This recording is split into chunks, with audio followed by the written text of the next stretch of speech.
Oh, Jessica, hi. Hey, sorry about that. I'm in last week's grading, and these are definitely your comments. And I've got your work up, and I just wanted to let me see. No, I think that would be yeah. Here it is. And basically, I'm just saying that I would have liked to have seen more placement of the work. I think you'll self-admittedly still in the experimentation stage. So, um, uh, bu- bu- bu- bu- environmental graphics websites, tickets, apparel, banners, signage, building, graphic kiosks, buses, trains, billboards, Olympic Village flags, medals, podiums, and things like that. Okay, that's basically all that meant.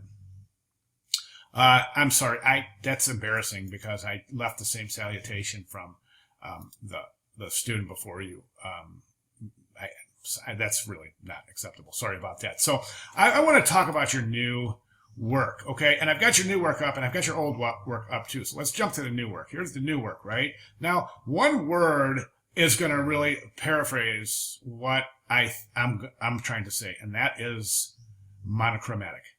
And you're really, really getting monochromatic here. These tickets are basically monochromatic, and I think that's really a mistake, Jessica. I really, really do.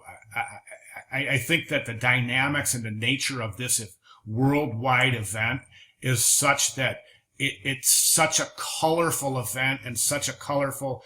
I know that we have these we're kind of bound by the fact that it's a winter event, so we try to keep it on the cool end of the spectrum in terms of color temperature, but nonetheless we don't want to stay monochrome, okay, which means you can flash some color in here and there.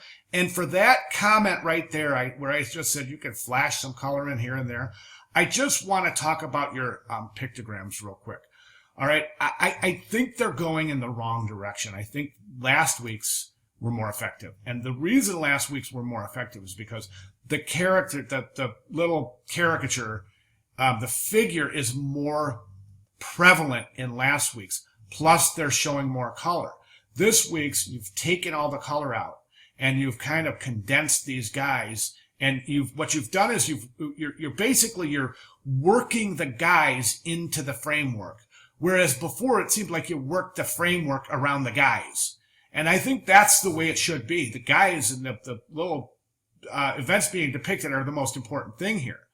Okay, these are pushing like almost to the point of pure pattern, where the guys are no longer recognizable. All right, and it works. These are working. They're really cool. But I just, boy, you're just compromising the visual language here. You're compromising saying to a multicultural, multilingual audience, you're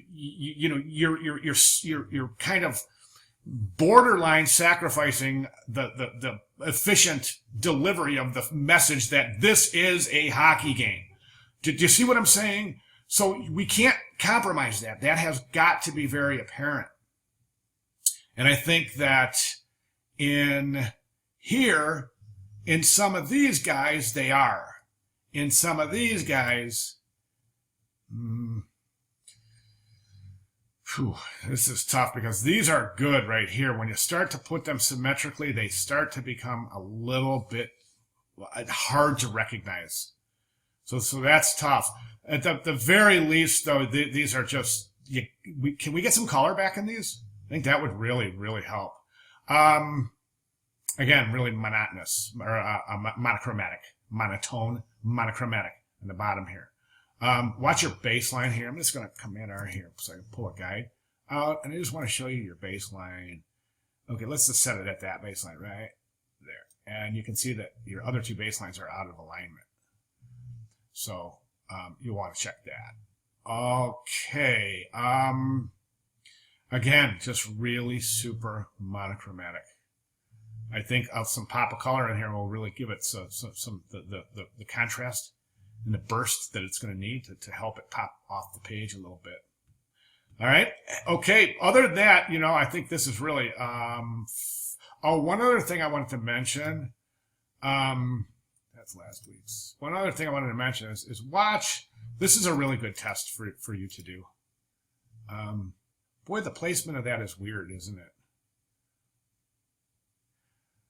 That's weird. Okay, let's back down a little bit off that, but I do want you to notice one thing, and this is a really good exercise. Okay, suppose you pick this logo, okay, right here. All right, watch what happens. And you know, if you can't physically walk away from it and look at it from 10 feet away, just use your zoom tool. Watch what happens when we zoom out. Watch the whole group, actually, what happens. Okay, see how they're starting to disintegrate? Okay, amplify that when we go to print, because right now it's just the screen. So when we start adding pigment there, these are going to fall apart. The relationship of the mark to the type is the mark is too small because it's falling apart while the type is still able to be presented as smaller. I think it would be expected that the logo will be visible in areas smaller than, let's say, you know, a couple of inches by a couple of inches, right? So watch that. It's getting a little too intricate to hold its integrity at small sizes. Same thing with this almost. As you can see, as we back off that, now we're starting to see groups of lines and colors as opposed to individual lines and colors. Okay. Hope I'm making sense. If I am, that's awesome. If not, please let me know and I'll try to clarify. All right. Great job. Thank you.